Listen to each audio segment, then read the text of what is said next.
Wala na sa kuweba yung Tagalupa. Malamang binalikan ni Jezabel yun. Saan sila nagpunta? Sabi ko sa'yo, hindi dapat tayo umalis ng kuweba. Nasaan ba?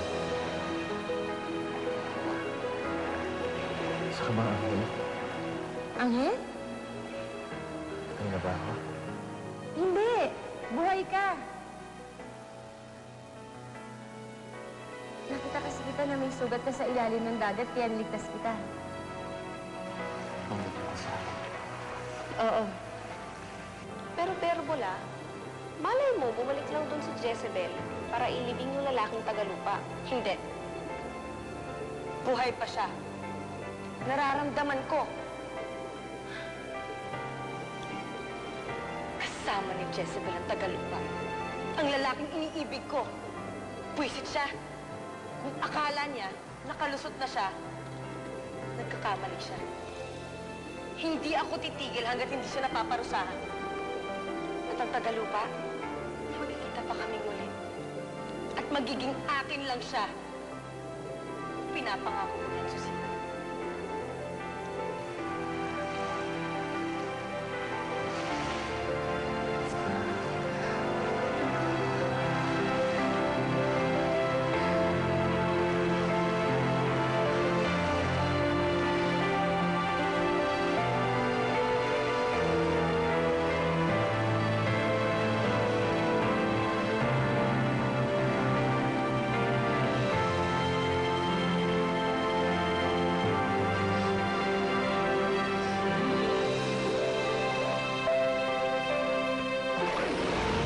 Ngayon din, Jezebel, may mga katanungang naghihintay sa iyo sa palasyo. May nakarating na balita sa palasyo na may isang sirenang tumulong sa isang Tagalupa. Totoo ba na ikaw ang sirenang yon?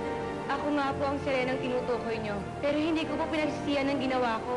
Alam ko naman na hindi kami pwede magkatuluyan.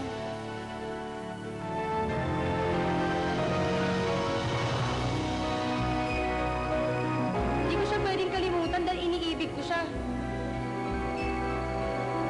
Mukhang masaya ka yata ngayon, ha? Huwag kang mawawala sa palasyo mamaya dahil may magaganap na paglilitis. Sigurado ako mabubusog na naman si Octavio dahil makakatikim na naman siya ng isang sirena.